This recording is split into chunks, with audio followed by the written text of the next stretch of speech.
प्रश्न दिया है कि वर्तमान में थल सेना अध्यक्ष कौन है, यानी वर्तमान में थल सेना के अध्यक्ष कौन है, तो वो है अपने जनरल उपेंद्र द्विवेदी। जनरल उपेंद्र द्विवेदी जी हैं, वो थल सेना के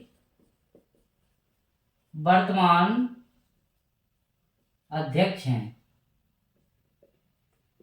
तो इसमें बात हुई कि अपनी की थल सेना के वर्तमान अध्यक्ष कौन हुए, जनरल उपेंद्र द्विवेदी हुए।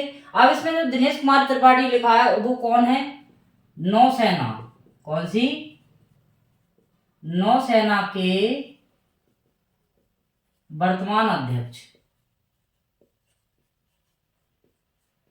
तो नौसेना के वर्तमान अध्यक्ष कौन हुए, अपने दिनेश कुमार त्रिपाठी हुए। अब इसमें बात करें कि वायुसेना, तो वायुसेना के वर्तमान अध्यक्ष,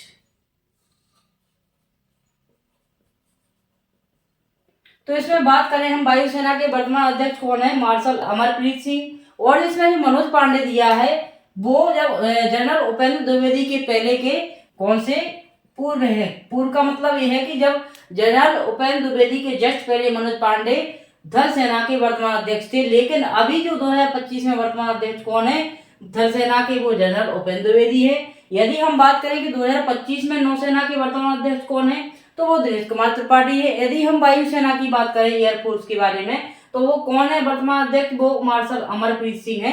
इस प्रकार हमें याद रखना है। तो तीनों सेनाओं के हमने वर्तमान अध्यक्ष के बारे में बात की इस प्रश्न में कि थल सेना, नौसेना और वायुसेना।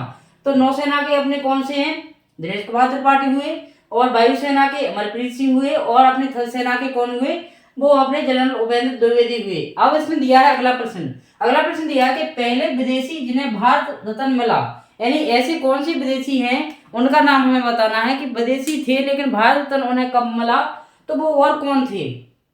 तो जवाहरलाल नेहरू के बारे में बात करें, तो जवाहरलाल नेहरू को भारत रत्न कब मिला, 1955 में मिला।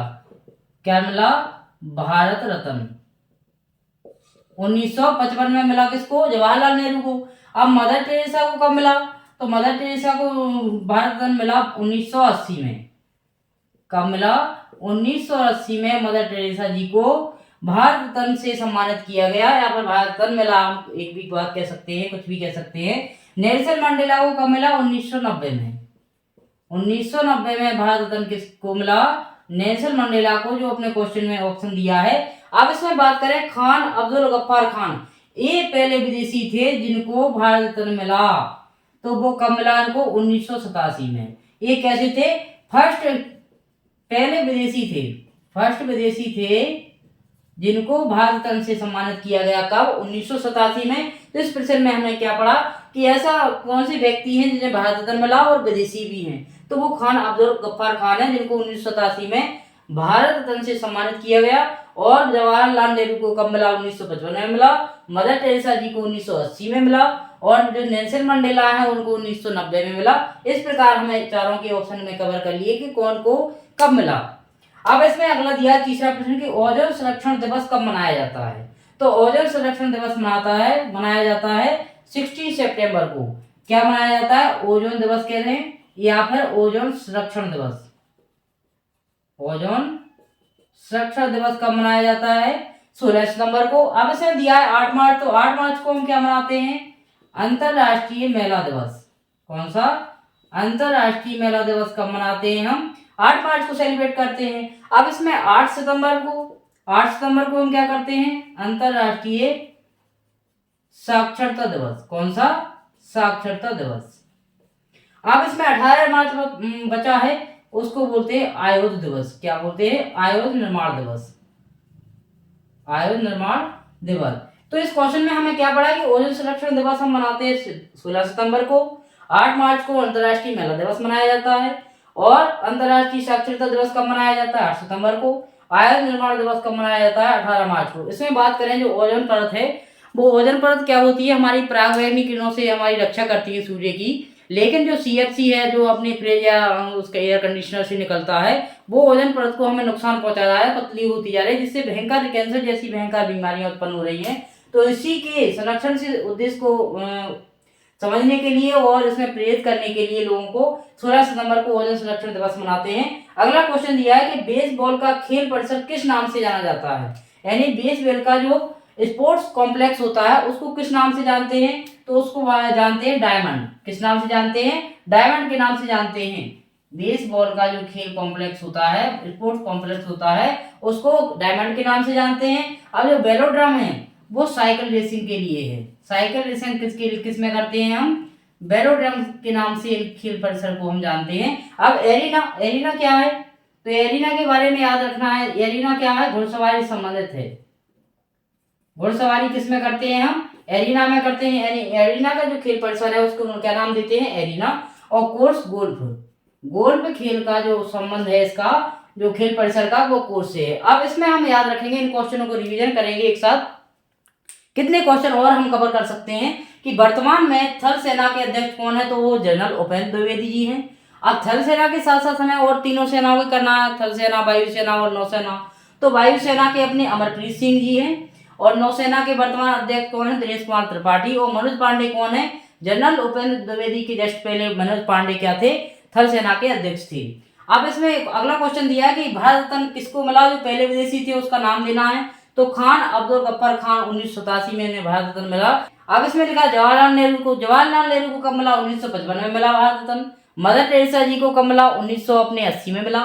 और नेल्सन मंडेला को 1990 में मिला। इस प्रकार हमें इन चारों के ऑप्शन कवर करना है, तो कभी हमें हेल्प हो जाती है अगले क्वेश्चन याद करने में। ओजोन संरक्षण दिवस कब मनाया जाता है, तो ये दिवस इसलिए मनाया जाता है कि ओजोन को नुकसान ना पहुंचाएं, कम से कम ये हम गलत गैसों से इस्तेमाल कम करें तो इससे दिक्कत नहीं होगी। और भयंकर बीमारियां इससे उत्पन्न हो रही हैं, पतली होती जा रही है, क्योंकि सूर्य की जो पराबैंगनी हानिकारक किरणें होती हैं उनसे हमारी रक्षा करती है। लेकिन यदि हम सीएफसी का ज़्यादा यूज करते रहे और ज़्यादा सीएफसी वायुमंडल में गई तो ओजोन पतली होती जाएगी और काफ़ी समस्या का सामना करना पड़ेगा हमें। तो ये ओजोन संरक्षण दिवस कब मनाया जाता है, 16 सितंबर को। 8 मार्च को हम महिला दिवस मनाते हैं, और 8 सितंबर को मनाते हैं हम क्या, साक्षरता दिवस। 18 मार्च को आयुध निर्माण दिवस मनाते हैं। अगला क्वेश्चन दिया था कि बेसबॉल का खेल परिसर किस नाम से जानते हैं, डायमंड। और साइकिल रेसिंग को वेलोड्रम से। और गोल्फ के जो खेल परिसर रहता है उसको मानते हैं कोर्स। और घुड़सवारी किसमें करते हैं, एरिना में। इस प्रकार हमें याद करना है। तो इस क्वेश्चन में हमने, जैसे हमारे 4 क्वेश्चन हुए थे, तो 4 क्वेश्चन में हमें यदि हम कम करके चलें तो हर क्वेश्चन में हम 3 एक्स्ट्रा क्वेश्चन कर रहे हैं। तो 3 क्वेश्चन जैसे 4 हुए तो अपने 12 क्वेश्चन कंप्लीट हो जाएंगे। 12 कंप्लीट के साथ साथ और अदर फैक्ट भी हम समझ लेते हैं, क्योंकि ऐसा नहीं है कि हम केवल 4 ऑप्शन में एक ऑप्शन टिक करें उसी को हम रटते जाएं, तो ये अपना तैयारी नहीं होगी।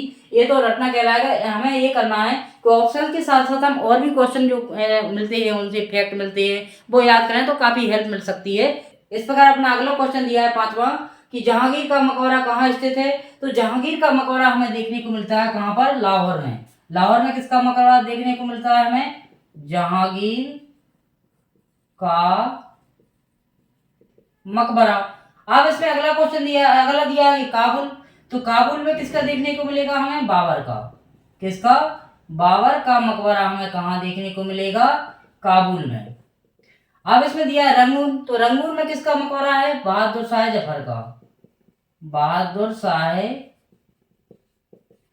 जफर का मकबरा हमें कहाँ देखने को मिलेगा, रंगून में। अब इसमें बात हुई दिल्ली में। तो दिल्ली में किसका वो हमें मकबरा देखने को मिलेगा, तो दिल्ली में हमें हुमायूं का मकबरा देखने को मिलेगा। इस पर हमने पढ़ा है इसमें कि लाहौर में जहांगीर का मकबरा, बाबर का मकबरा हमें काबुल में, बहादुर शाह जफर का मकबरा हमें कहाँ देखने को मिलेगा, रंगून में। और दिल्ली में किसका, हुमायूं का मकबरा देखने को मिलेगा। इस प्रकार हमने जहांगीर का मकबरा के साथ साथ 3 और अलग फैक्ट याद रख लिए जो आने वाली परीक्षा में हमें मदद करेंगे। अगला क्वेश्चन दिया है 6वां कि खो खो के प्रत्येक पक्ष में कितने खिलाड़ी होते हैं, यानी प्रत्येक टीम के प्रत्येक पक्ष में कितने खिलाड़ी होते हैं, तो वो याद रखना है 9 होते हैं। कितने होते हैं, 9 होते हैं। किसमें होते हैं, खो खो जो खेल रहता है उसमें खिलाड़ियों की संख्या कितनी रहती है, 9 होती है। और खो खो के साथ और कौन सा खेल है जिसमें 9 रहती है, वो रहे अपना बेसबॉल। बेसबॉल में खिलाड़ियों की संख्या कितनी रहती है, 9। और 11 किसमें रहते हैं, तो 11 रहते हैं हॉकी में, साथ में क्रिकेट में और फुटबॉल में।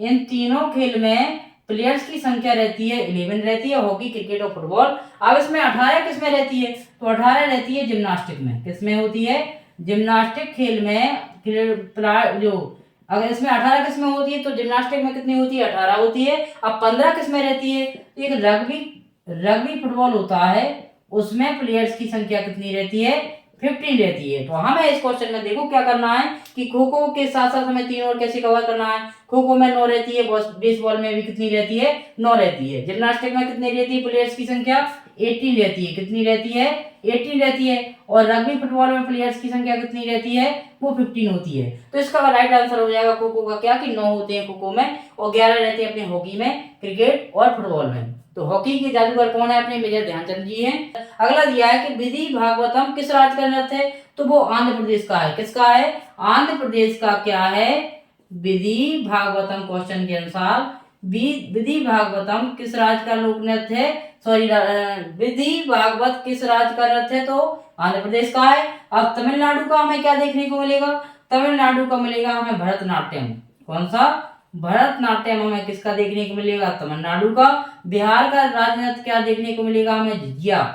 क्या, झिझिया। झिझिया कहाँ का राज्य नृत्य है, बिहार का है। केरल का हमें कथकली।